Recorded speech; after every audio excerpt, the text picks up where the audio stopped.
Dan Kenner took a sip of bourbon and picked up his iPad. He had received a text from his wife telling him that she would be again working late and that he should get dinner on his own. Dan was a man who liked to plan. Since he had an evening to himself, Dan's plan consisted of grabbing a cheeseburger at Whataburger and spending the evening with Lee Child's latest Jack Reacher novel and a bottle of Milam and Green 13-year-old bourbon that had been gifted to him by his father-in-law. He had been saving the bottle for the right time, and this evening promised to be that time. Dan took another sip of bourbon and set his iPad down on the end table as he savored the 111-proof amber fluid while ruminating about his current situation. Kendall, Dan's wife of 6 years, had been working a lot of overtime over the last 6 months. At the beginning of their marriage, they agreed to put an equal amount each month into their joint checking account to pay bills and fund their vacations. But personal savings, checking, and retirement accounts were kept completely separate, and neither had access to each other's accounts. As a salaried employee, Kendall's income was not increased by the additional hours. So whether Kendall worked 40 hours a week or 60 hours a week, her income stayed the same.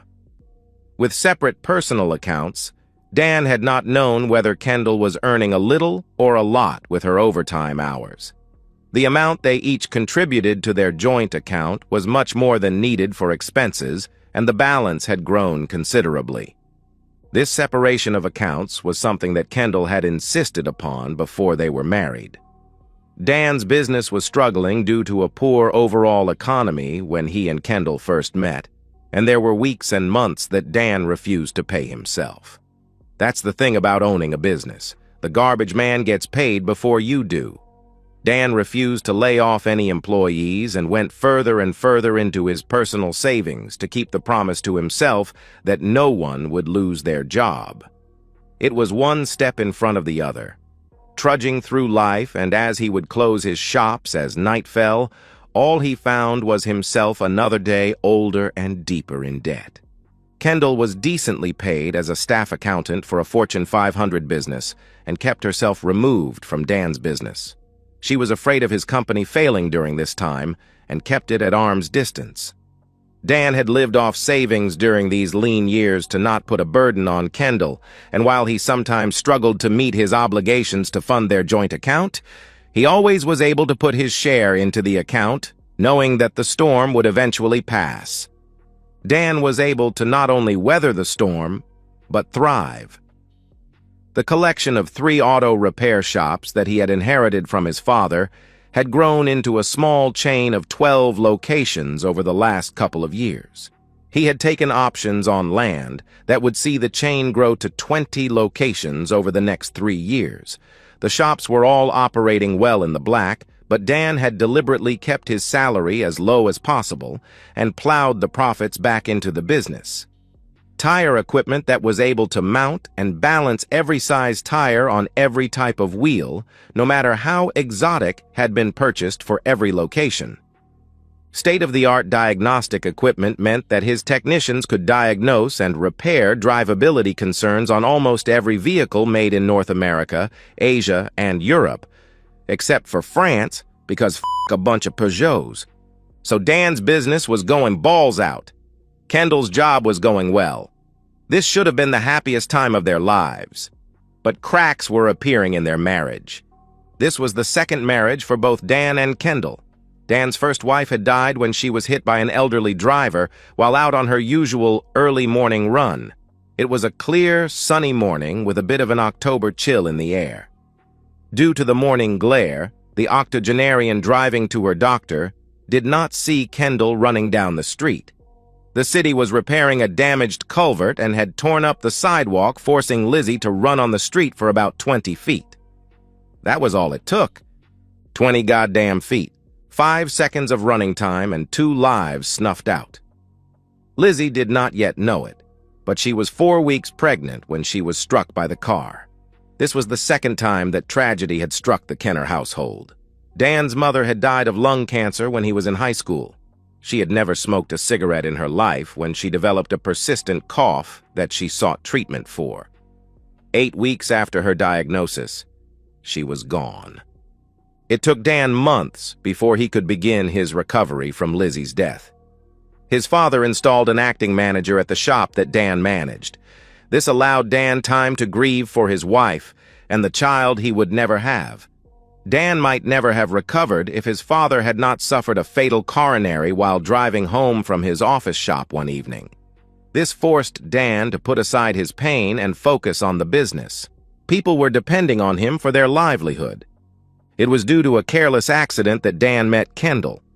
An apprentice mechanic had removed a radiator cap without waiting for the engine to cool down as Dan happened to be walking by.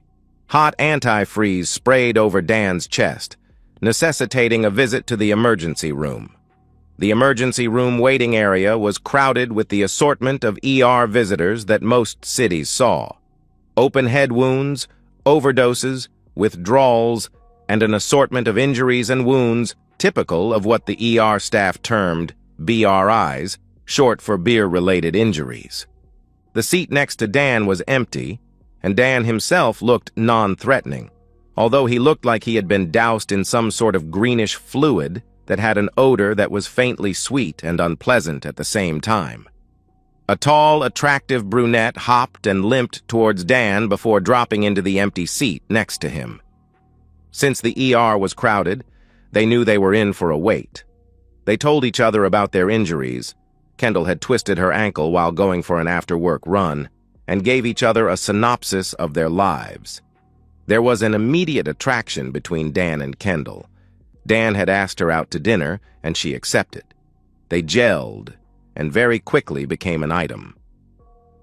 Kendall had divorced her first husband due to his emotional abuse and cheating, and from their first date, had told Dan that she had zero tolerance for cheaters. They married 15 months after the meeting. Dan took a sip of his whiskey and thought about his marriage. What was the old joke? We've had a happy marriage for 5 years. Unfortunately, we got married 6 years ago. For the first few years of their marriage, Dan and Kendall were ecstatically happy. They laughed together, they danced, they made love all the time. They were good together. The problems started after Kendall completed her MBA and was poached from the bank that had employed her out of college to work as an accountant for the Fortune 500 corporation for whom she now worked. Dan was supportive of this. He wanted Kendall to be happy and successful. There came a point that one of the senior vice presidents was due to retire, and the senior director to whom she reported was up for the position. That would leave the SD's position open, and Kendall felt that she had a very good chance of being promoted. She just had to show that she really wanted the job. After a few months, Dan noticed that Kendall was becoming short with him. Nothing he did seemed correct. Kendall started disrespecting his job.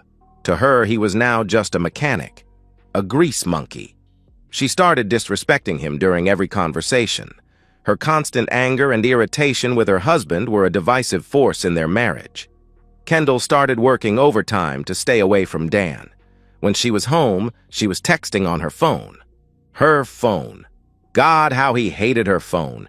She was always on her phone, secretly laughing at the texts coming through. She turned her screen so that her husband could not see who she was texting or what the texts were about. Sleeping with her phone under her pillow. And then things turned violent. Kendall had always had a bit of a temper and was quick to anger. This usually resulted in a cutting remark or a pointed barb thrown at the target of her ire. She had always been quick to calm down and make amends when her temper had gotten the best of her. And when Dan was the focus of her anger, her contrition resulted in a night of great sex. However, Dan had noticed that her flashes of temper were increasing and lasting longer, but without the make-up intimacy that in the past had made her temper somewhat tolerable. A month ago, during an argument that Kendall had manufactured for no good reason, she slapped him. In over 6 years of marriage, neither Dan nor Kendall had ever raised their hand to each other. But she had slapped him, and it had shocked Dan to his core.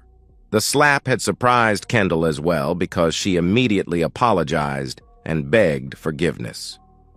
But then came the coffee cup incident.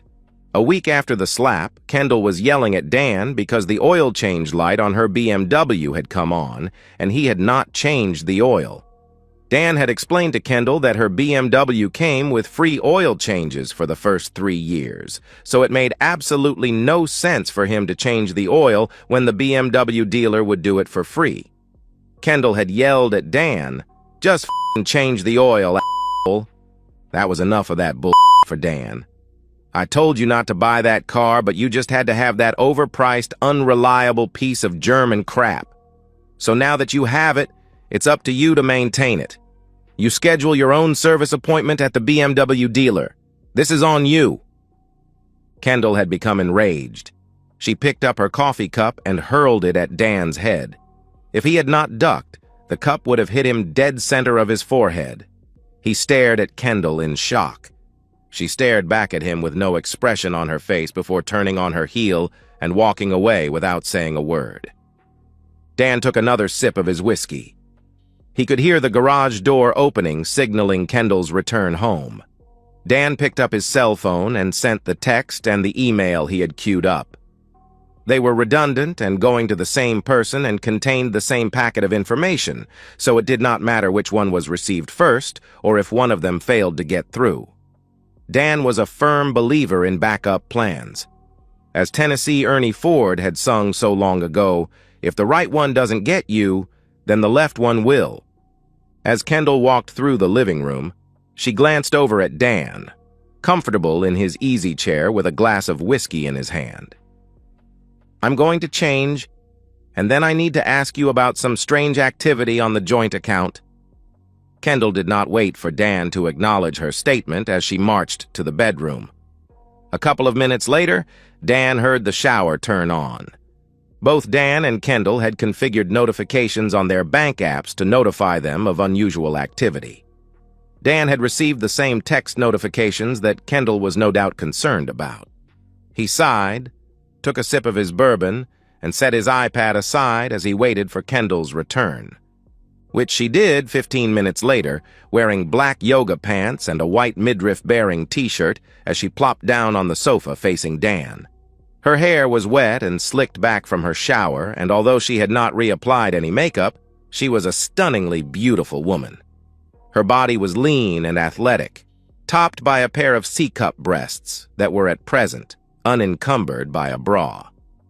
"So, do you know about these deductions from the joint account?" she asked. There was a slight accusatory tone in her voice. She held up her cell phone to Dan. Their bank's app was open to the check activity of their joint checking account. The balance displayed was $12, whereas earlier in the day, it had shown over $30,000. Dan nodded his head. "The $12,000 ACH debit to PDSC? That's Pendragon Security Consultants. That was to pay them to follow you around for a month and document your affair with your boss. The $18,000 ACH to SKD? That was the retainer to Solomon, Klein, and Davis, my divorce attorneys." He took a sip of his bourbon and watched for Kendall's reaction. Tears came to her eyes and her mouth opened and closed like a fish out of water trying to find oxygen. Her face reddened, and for a moment, Kendall seemed at a loss for words. Dan watched as her emotions played across her face, fear morphing into sadness, which turned to anger, and then back to fear. She seemed stuck, and it was only when Dan picked up his glass to take a sip of his bourbon that she seemed to make up her mind on what to say. "It didn't mean anything," Kendall said. "I just got caught up in something I couldn't control. I'll end it right now. I don't want a divorce." "Weren't you the one that said she had zero tolerance for cheaters? What did that mean to you?" "If you ever cheated on me, I would divorce you," Kendall said, looking down at her hands, which were clenched together in her lap. "That sounds like a smart plan," Dan said. "I don't want a divorce," Kendall repeated. "What did you think would happen when I found out?" Dan asked. "I didn't think you would find out," Kendall said honestly. "I thought that our fling would run its course and you and I would get back to normal." "And the disrespect? The anger and the abuse? Was I supposed to just let that go?" "I never disrespected you, and there wasn't any abuse," Kendall said, her voice level increasing slightly as she denied Dan's accusation. "Did you have intimacy with him in our bed?" Dan asked. Kendall gasped and the blood drained from her face. "Yes," she said quietly. "I didn't mean to disrespect you, though." "Oh, well, that's all right then. As long as you didn't mean to show me disrespect, then it's all good," Dan said with a hint of anger. "You intimated with your lover in our marital bed, in our marital home, and you don't think that was disrespectful to me? And you said there wasn't any abuse?" Dan gave a sardonic laugh. "You slapped me and threw a coffee cup at my head, so yeah, there was abuse." "We can get past this. I don't want a divorce," Kendall insisted. "We can work this out. I'll make an appointment for us to see a marriage counselor." Dan shook her head. "Our marriage wasn't the problem. Your cheating was the problem.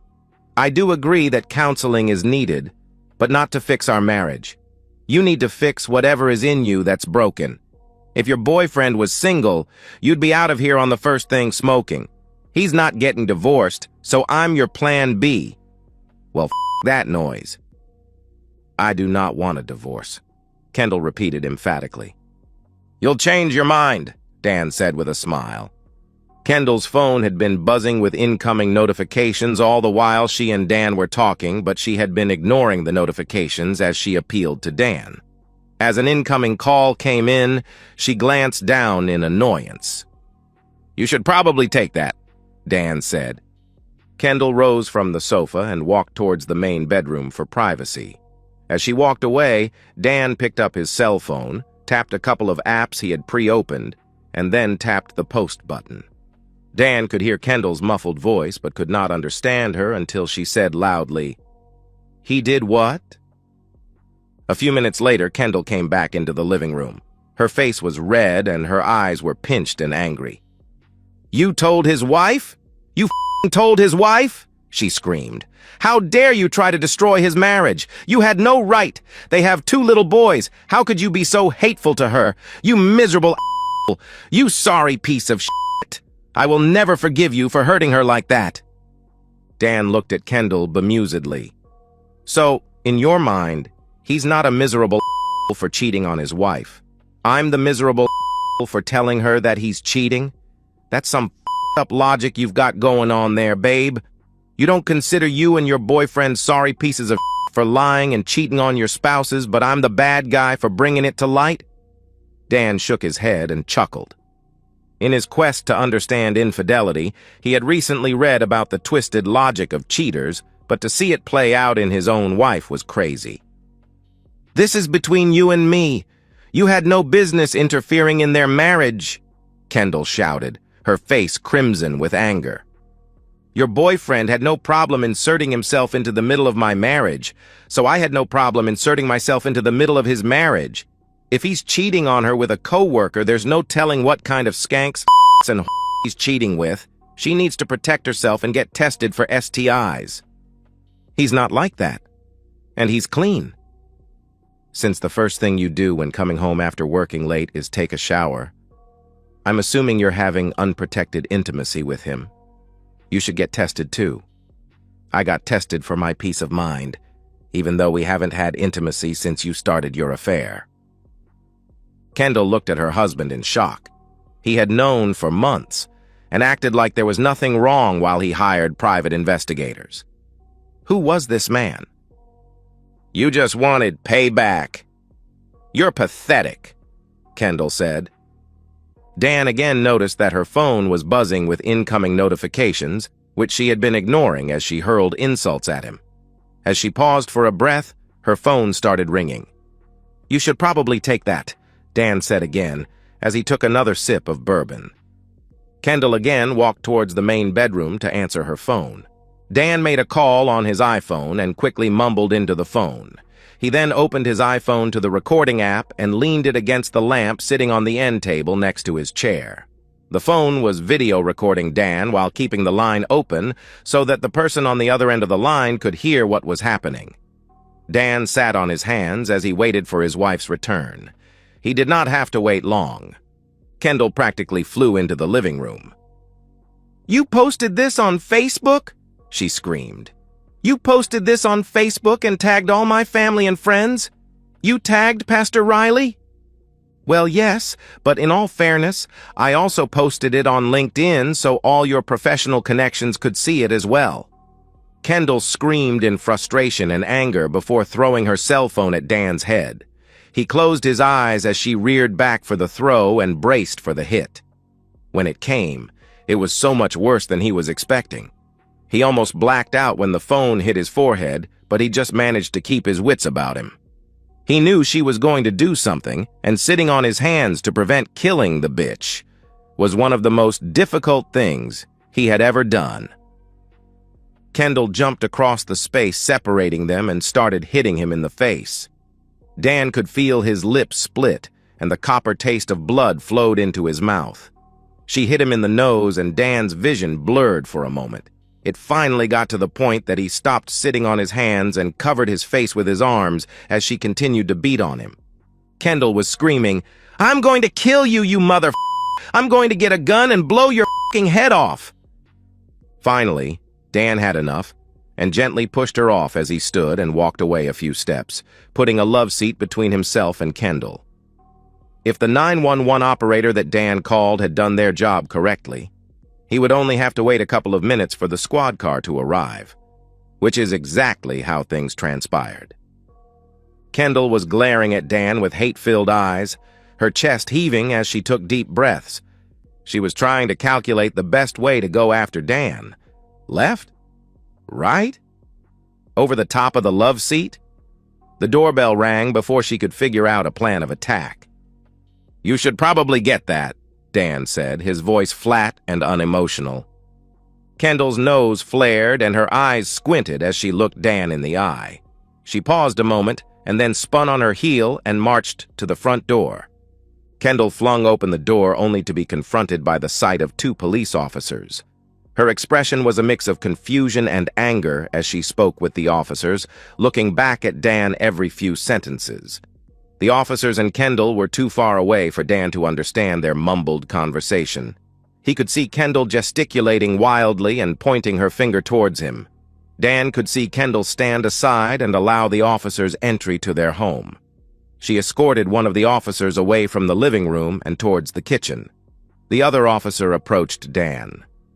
"Mr. Kenner, I'm Patrolman Diaz and my partner is Patrolman Agnew.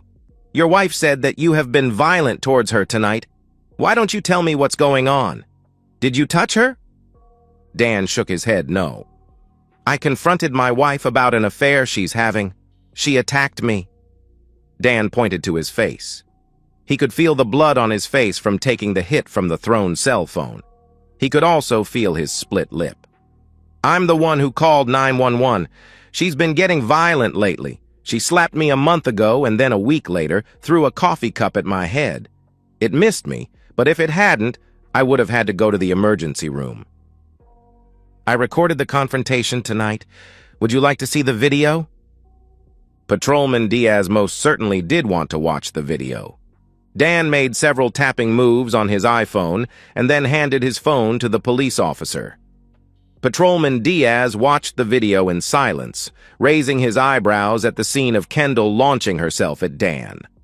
The police officer looked at Dan skeptically. "It looks like there was a conversation before the recording. Was anything said that would escalate the situation?" Dan shrugged. "She found out that I had a private investigator following her for a month and that I had passed on the findings to her affair partner's wife. She wasn't happy about that." The police officer chuckled. "You don't do things halfway, do you?" As the guy said, "I light my path forward by the light of the fires of the bridges burning behind me." "Okay, Dylan McKay." The officer shook his head and smiled. His partner exited the house and they conferred with each other. The other officer shook his head and nodded his head toward Dan. Patrolman Diaz played the video on Dan's phone for his partner. His partner rolled his eyes and shook his head.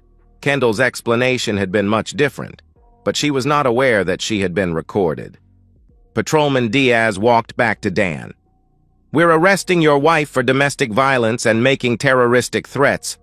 My suggestion to you is to take out a restraining order." Patrolman Diaz opened the front door as his partner escorted Kendall from the kitchen, her hands cuffed behind her. She was crying and starting to hyperventilate.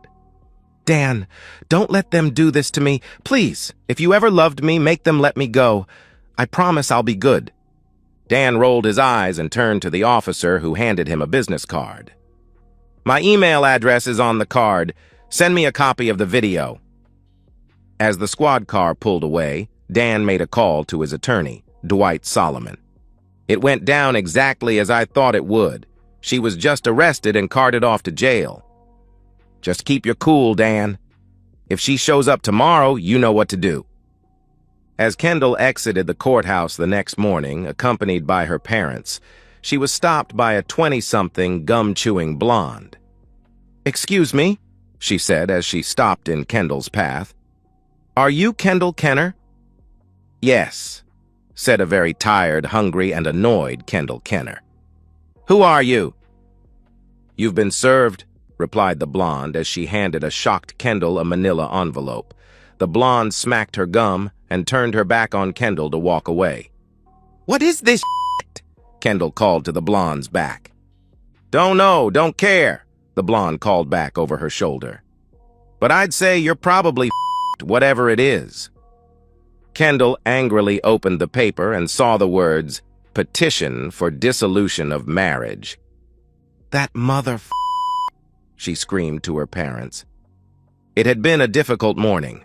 Kendall had been awakened early and removed from her jail cell before being taken to a holding cell in another part of the building. She sat in the holding cell for an hour before she met with her attorney. She had been allowed one phone call the night before and had used it to call her parents, who had immediately started leaving voice messages at various law firms so that hopefully they could hit the ground running the next day. They had contracted with the first lawyer, who returned their call the next morning, and were assured that Kendall would be represented at her hearing. Judge Kendall had her bond set at $10,000, which meant that she would have to either put up the full amount or pay a bail bondsman 10% and then pledge real property as collateral. The judge also issued a restraining order forbidding her from contacting her husband or appearing at the residence or his workplace. She was to make arrangements with her attorney to retrieve her belongings from the residence. Kendall's lawyer had objected to this, but had then been shown photos of Kendall's husband. The objection was withdrawn. After leaving the courthouse, Kendall's parents took her through the drive-thru at McDonald's as a first stop. She had been booked into the Denton County Jail too late to eat dinner, and the jailers had awoken her early for a morning court appearance, so she missed breakfast. Kendall had not eaten dinner the previous night, choosing to spend her time in bed with her boss, Tony. She planned to grab some leftovers out of the refrigerator when she got home last night, but that plan had gone to shit. She thought about how she got here. She and Tony had just finished their second round of intimacy when her phone dinged with an alert. While Tony dozed next to her, she checked her phone, expecting to see a text from Dan. What she had seen instead was a low balance alert from her bank. She quickly logged in on her bank's app and immediately saw that the joint bank account had only a few dollars on deposit. 2 ACH withdrawals had hit the account that afternoon. One was for $12,000 and the other for $18,000. A Google search of the payees revealed nothing. Kendall knew that this could mean that they were scammed or that the bank had made a mistake. Kendall was an intelligent woman. She also realized that it could mean that Dan knew about her affair and had emptied the checking account. She did not believe that was the case, however. She knew her husband and knew that he was not afraid of confrontation. If he suspected her of having an affair, he would have said something. Dan Kenner was not the type of man to let something like this pass. She knew that, and yet here she was, lying next to her boss in a cheap motel after having intimacy that was spectacular in its mediocrity. Not for the first time, she wondered what she was doing here. Things had always come easy for Kendall. She was always the prettiest and smartest girl in class. She was seldom the most popular because other girls did not trust her. She had learned at an early age how to weaponize her sexuality, and it was a gun she did not hesitate to draw. Starting with Mr. Campbell, her high school calculus teacher. A few BJs earned her an A+. Letting Ms. Donovan eat her got her an A in economics. She never dated high school boys. She only went out with men, guys who had graduated from college and had good jobs. The college had been a rinse and repeat of high school. If she was struggling with a class, she would sleep with the professor. And male or female, they all wanted Kendall. She had graduated college in 4 years, receiving a finance degree. She had thought about law school but knew that she was not a strong enough student. You couldn't sleep your way through law school. For Kendall, her current affair with Tony Geyer, the senior director to whom she reported, meant nothing. It was a means to an end. If she was able to get in a little recreational intimacy, what a previous lover had called sport, while pursuing the promotion, then so much the better. It was during her second year of employment at Chase Bank that she met Kyle Evans. Kyle had visited her bank branch as part of an investigation into possible money laundering activities by a suspected drug dealer. Kyle was on assignment to the Denton County Sheriff's Department Special Operations Division, and his longish hair, mustache, and devil-may-care attitude had immediately dampened her panties. She brazenly asked him out for drinks and hopped into bed with him at the end of their first date. For Kendall, the intimacy was mind-blowing, and she was crazed for Kyle. Within 2 months, they were living together. Within another year, they were married. For Kendall, married life had been a revelation. She loved Kyle and wanted to do anything within her power to please him. Domestically or sexually, it made no difference. Kendall and Kyle were perfect together. Until they weren't. They had been married for 4 years and were actively trying for a baby. They had had no luck yet, but they were enjoying the attempts. Midway through their 4th year of marriage, Kyle was offered a chance to go to a 4-week class put on by Alcohol, Tobacco, and Firearms. Although he would be gone for a month, having the ATF class on his resume would help Kyle when it came to promotions. Going was a no-brainer. Kendall was lonely but fine during the first week of Kyle's absence. The second week was a little tougher as her hormones combined with her loneliness ramped up her horniness. By the end of the 3rd week, Kendall was crawling up the walls and masturbating twice a day. During the 4th week, Kendall agreed to go out for drinks with Bill Williams. Bill Williams, known as either Bill Squared or more commonly Square, was an ex-partner of her husband in the Denton County Sheriff's Department. Kendall wasn't exactly sure what led to their fallout, but she knew that they were no longer friends. She accepted his invitation for drinks with the vague thought that she could help patch over the differences. Plus, he was a good-looking man, and she was lonely. What could be the harm? Kyle had done very well in the ATF class. He was leading in class standings, which was important, because going into the final week, whoever was ranked number 1 had the option of taking the final exam 3 days early. If they passed, they got to leave early. If they failed, they had to stay for the remainder of the class. Kyle aced the exam, and 3 hours later was on an airplane heading towards DFW to surprise his wife. It was 4 a.m. when the Uber dropped Kyle off in front of his darkened house. He recognized the car of his ex-partner Square in the driveway. A cold fist gripped Kyle's heart as he unlocked his front door and entered the house he shared with Kendall. He left his suitcase by the front door as he walked softly towards the bedroom.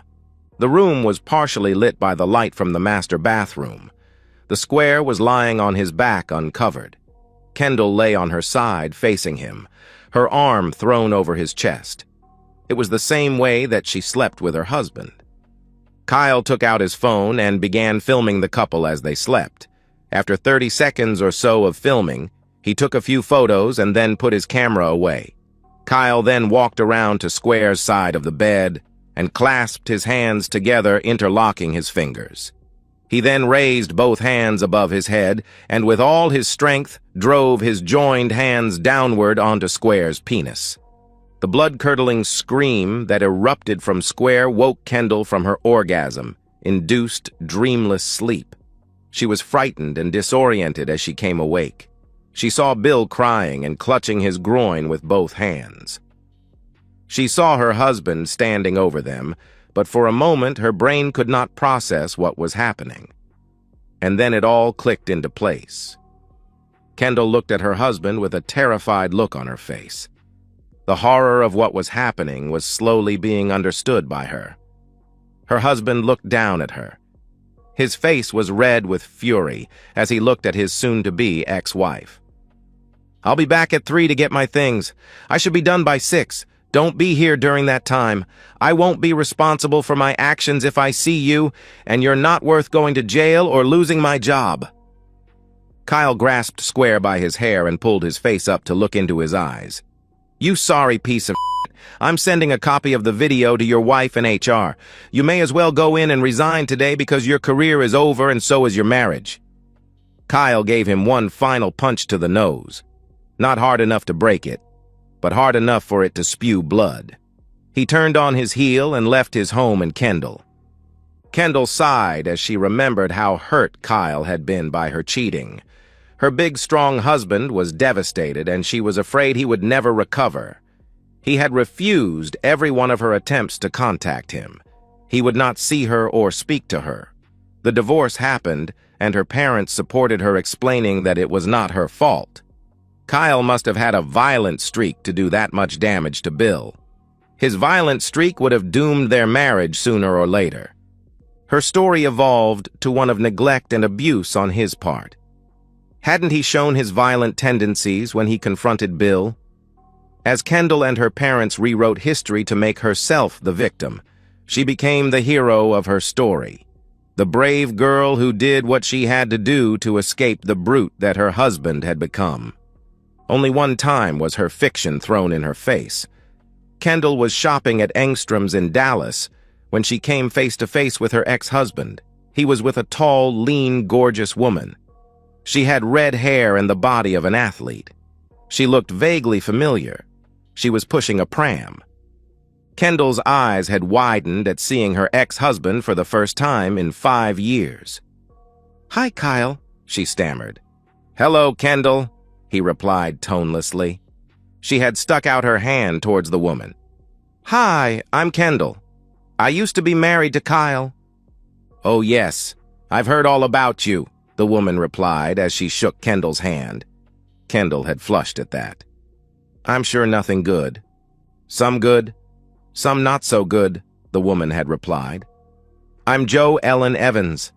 I'm Kyle's wife. This is our son, Kyle Jr." Kendall had looked down at the sleeping infant. The hardest thing she had ever done in her life was keeping a smile on her face as she looked at her ex-husband's new family. "He's a beautiful baby. You are a lucky woman to be married to Kyle.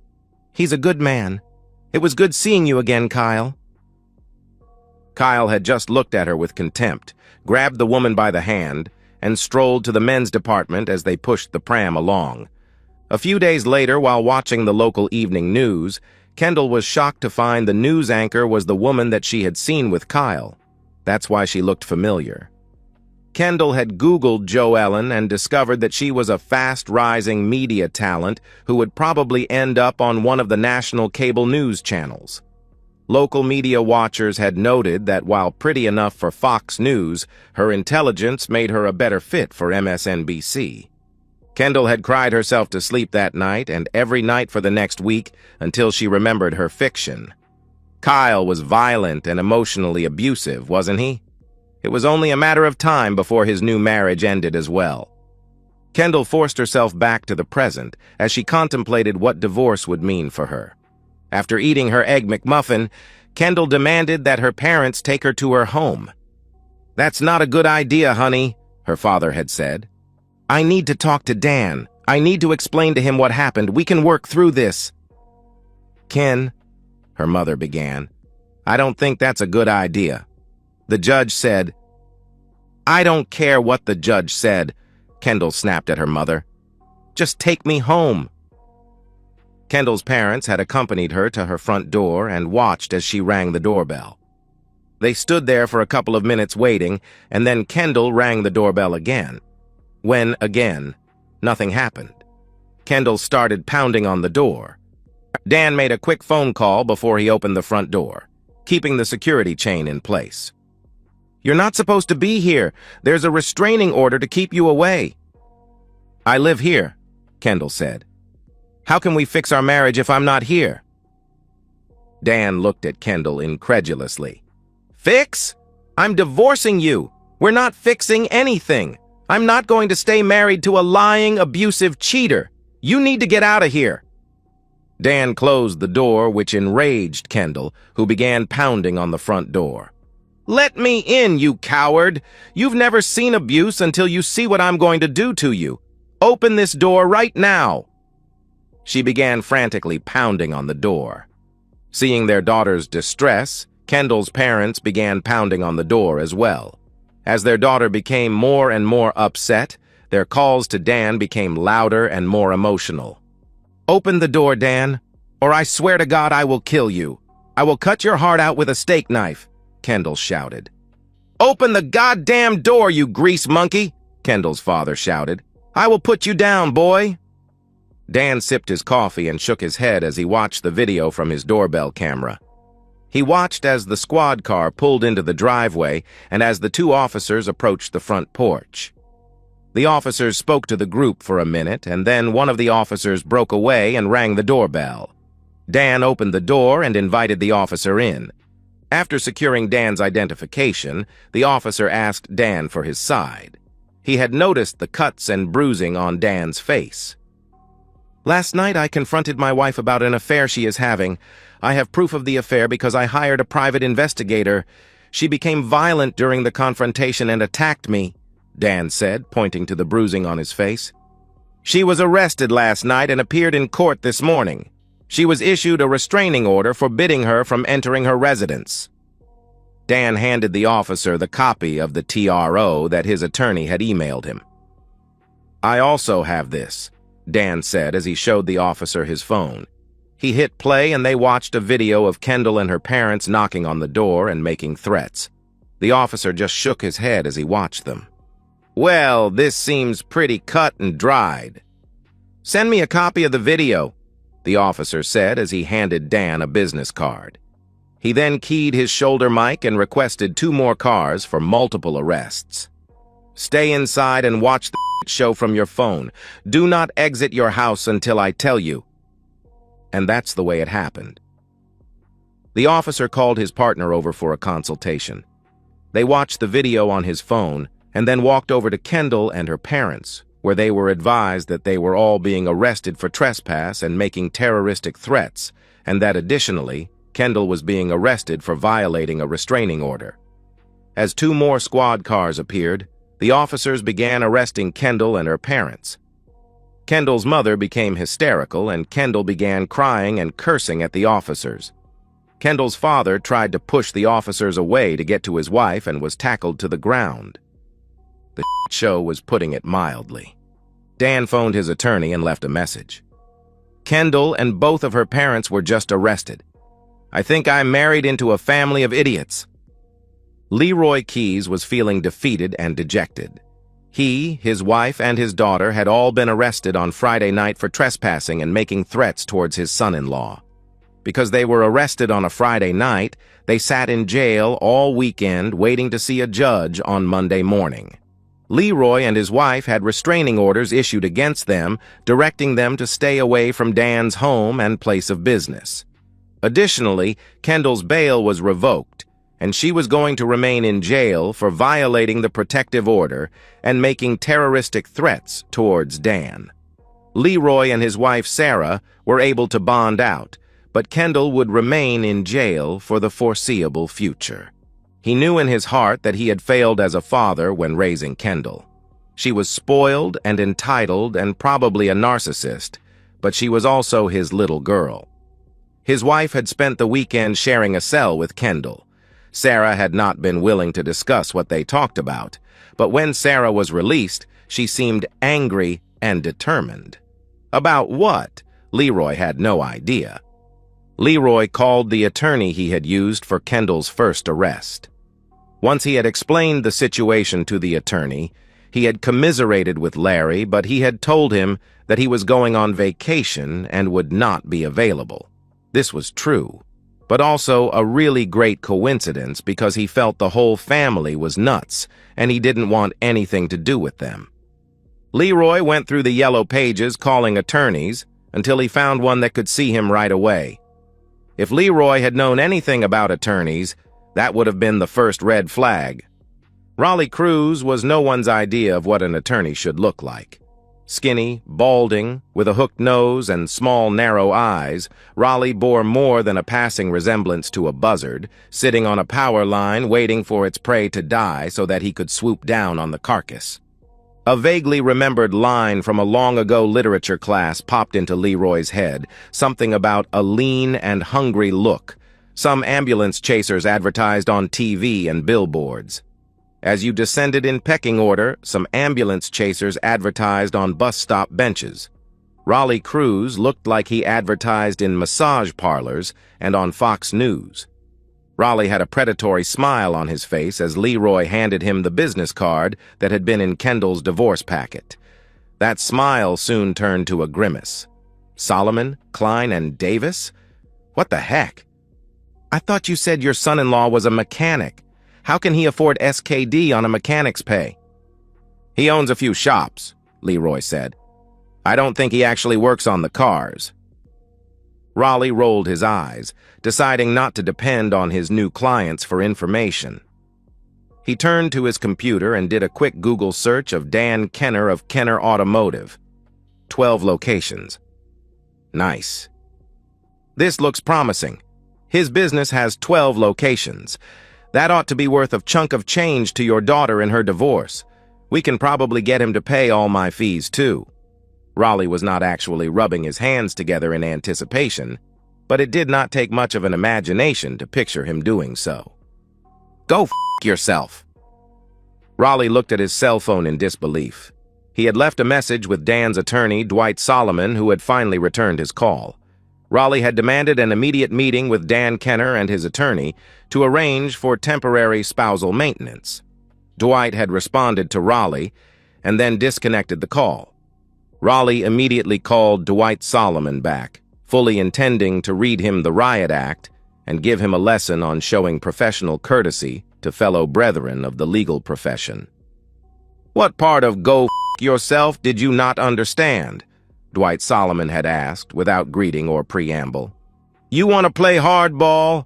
Then we'll play hardball, Raleigh said to himself as he placed his cell phone down on his desk. Why didn't you tell me there were videos? Raleigh had shouted at his clients. I walked into that conference room looking like a moron. Raleigh had finally succeeded at reaching someone at Solomon, Klein and Davis. A first-year associate had phoned Raleigh to set up a time for a preliminary conference. There was no need for Raleigh's clients to attend this first conference. The whole conference had been a wretched experience for Raleigh. From the time he entered the law offices of SKD to him slinking out the door, was one long attempt to embarrass and humiliate Roland Cruz, Esquire. It began when Raleigh walked into the reception area and gave his name to the receptionist. He thought that if a dog turd left to dry on the sidewalk had suddenly sprouted arms and legs, grabbed a briefcase, and announced its intention to practice law, it would not have been received with any less warmth than Raleigh had been. He had been directed away from the waiting area and into a small conference room and advised that someone would fetch him shortly. Fetch. She had actually said that someone would fetch him as if he were a stick to be thrown to a dog. Raleigh sat stewing in the small room for 20 minutes before someone fetched him. A child. Or at least she looked to Raleigh like a child barely out of high school. Lauren Davis was, in fact, 32 and a graduate of Yale Law. Some might think it was her father, Lawrence Davis, being a named partner that put Lauren on the fast track to a partnership. They would have been mistaken. It was her inherited natural abilities and affinity for the law that saw her made junior partner before her 30th birthday. Raleigh was aware of none of that. He took one look at Lauren and in his mind dismissed her. When Raleigh sat down in the larger conference room, he was shocked to find Lauren taking a seat opposite him. There had been amusement in her eyes as Raleigh began listing his client's demands. That amused look soon wolfish as Raleigh wound down his list. They had recordings of your daughter attacking her husband. They had recordings of your daughter violating the restraining order and making death threats. They had recordings of you and your wife making death threats. They had a prenuptial agreement that you somehow forgot to mention to me. You made me look like a first-year law student instead of someone who's been practicing law for 30 years, Raleigh said bitterly. The whole adventure had been a humiliating experience for Raleigh, and he was pissed. I'm firing you as clients. Go find someone else to deal with your bullshit. Oh, and here's my invoice for the time that you wasted. Now get the hell out of my office. Kendall and her parents glared at Dan from across the conference room table. Kendall had dressed to the nines and knew she looked good. She wanted her husband to see what he was throwing away. Dan looked at Kendall in amused silence, oblivious to her attempts to make him regret his decision to divorce her. They had agreed to all points of the divorce. There was not much to divide. They would each take the things they came into the marriage with. Dan had purchased the house during his first marriage and would retain ownership since Kendall had never been put on the deed. She saw this as Dan not being fully committed to their marriage. Dan saw it as his subconscious not fully trusting Kendall. In the end, they were both right. As part of the divorce settlement, Dan had required that Kendall return her wedding set to him, and he would return his wedding ring to her. She had placed her rings in an envelope and slid the envelope across the conference room to Dan. He did not have an envelope, so he had just taken his ring off this finger and slid it across the table to Kendall, where it sat throughout their meeting. As they stood, finished with the task that brought them together for the last time, Dan had a question for Kendall. Can you tell me why? You had a good life. I know you loved me and I loved you. Why would you throw away everything for a fling? Kendall sighed and looked up for a moment before looking at Dan. I don't know. Boredom, restlessness, increase my odds of getting promoted, maybe a bit of all three. What do you want me to say, Dan? Do I regret cheating on you? I regret getting caught. I can't say I regret the affair or the intimacy. It's who I am. But you were a good husband. I just wasn't a good wife. I don't know that I'll ever be a good wife. For anyone. Dan nodded. Kendall had not told him anything that he did not already know or guess. Kendall gathered her purse and papers and turned to go. Kendall. She turned around to look at Dan, who pointed to his wedding ring, still sitting on the conference table.